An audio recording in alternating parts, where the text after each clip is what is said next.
Welcome back. Why smart people lose motivation and what actually works. Now, if you identify as smart, or if you were like one of those kids in the gifted classes back in the day, then you might be in a situation where you try to make changes and you call yourself lazy. And if you call yourself lazy, your brain will look for ways to prove it true. And the problem is that label isn't motivating you, it's quietly killing your follow through and motivation. So we're going to fix it in this video. Saw this online, see if you can relate to it. In my opinion, I'm a very lazy person. I get motivation into one thing for a period of time, then very quickly demotivated. I think a lot of this came from my smartness in school. This is a person that went on to say things like, I didn't have to study for tests. I passed my AP exams last minute, that kind of thing. All right. And then they went on to ask, how can I get more motivated? And so that's what we're going to break down in this video. And really, I do health coaching, but this is the same process for any habit change. So whether it's wanting to break your bigger projects into smaller pieces um, for like your business or school or your weight loss goals, this is how you do it. So if it's your first time here, my name is Reggie. I'm the founder of Fit for Freelance. I help business owners lose weight and feel their best without crash diets or guilt. Now, if you're struggling with these kinds of things, I have the No Willpower Health Habit System that teaches habits that work with your life, not against it. That's linked below. And then I go through this step by step so you can understand how to change your habits without feeling bad about yourself or struggling in the process and without relying on motivation or willpower. So it's perfect for this. Now, the first thing, there's a common misconception about intelligence and being able to follow through with things and motivation, right? You might think that they're directly linked. I assume they weren't, but there is a study below saying that there are some links, but it's not like one to one. You aren't automatically motivated because you're like super smart and you don't have to study and stuff like that. And so that feeling like that or believing that can actually be holding you back because you want it to be one way, but it's the other way. All right. And what I pointed out in this response, maybe it's more associated with a sense of entitlement, high pressure, unrealistic standards for attempts in new fields, fear of failure, and inability to tolerate risk, right? If you think that being smart gets you a free pass for trying hard or like running into challenges and being able to handle them, then like that sense of entitlement can really hold you back from actually creating a process that works for you. Also, if you're used to high pressure situations to help you succeed, then you could be waiting for last minute opportunities or like all or nothing approaches that make sustainability more challenging, right? Or you might have unrealistic standards.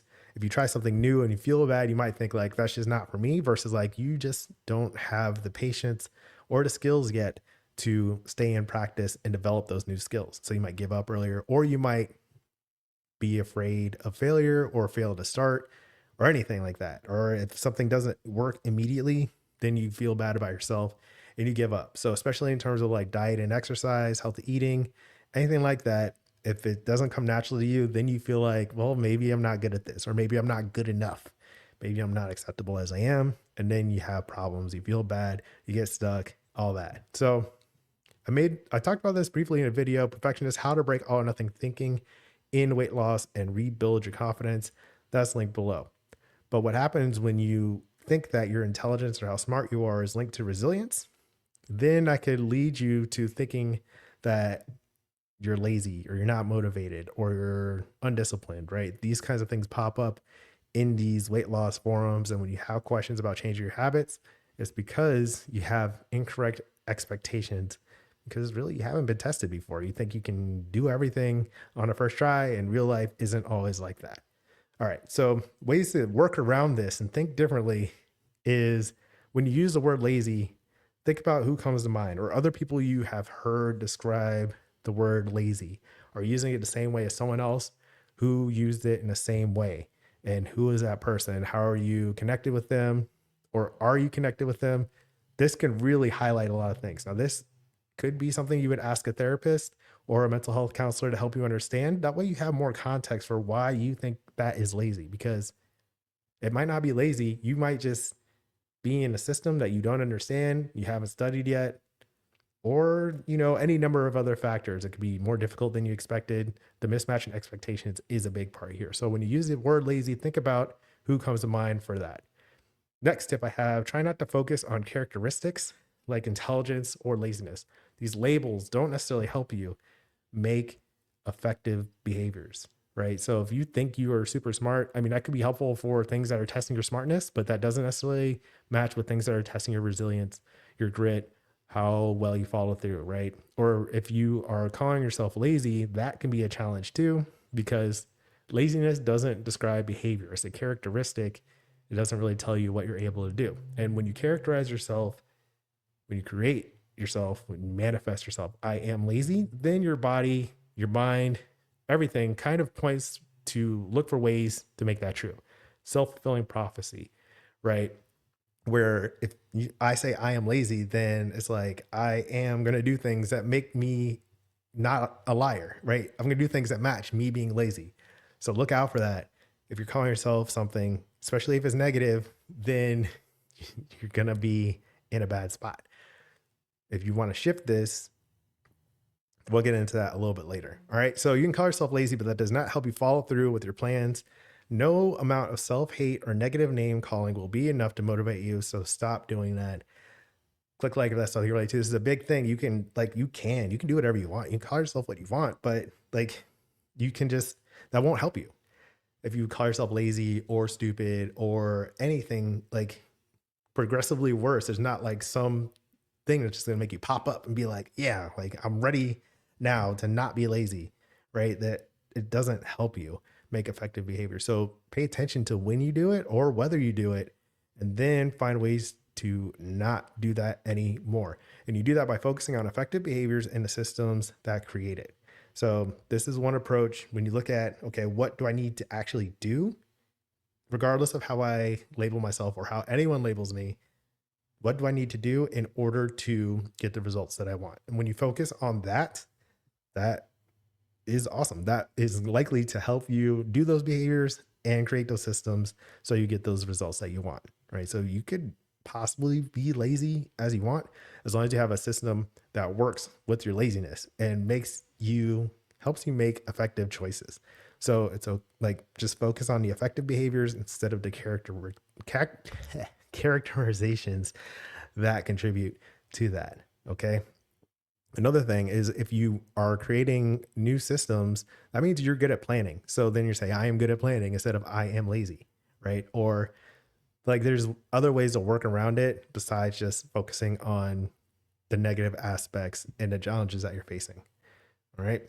Next thing to think about, sticking to a routine is about deciding what you want, then picking realistic, sustainable objectives towards building that. I talk about this a lot in the focus part of Live Aligned method, where you are making specific, measurable, achievable, relevant, time-bound objectives. That makes it really clear when you are doing things that match your goals. These are how you make effective behaviors because they're clearly identified, and you can identify yes or no, like yes I did it or no I didn't kind of thing. And it doesn't have to be a moral judgment. It can just be an objective measurement of your objective. You can observe it and see if you're doing it. So this helps a lot when creating a routine, changing your habits, and picking new objectives towards the life that you want, right? Also, making systems that make it easier to start and more rewarding to do. And this is how you practice.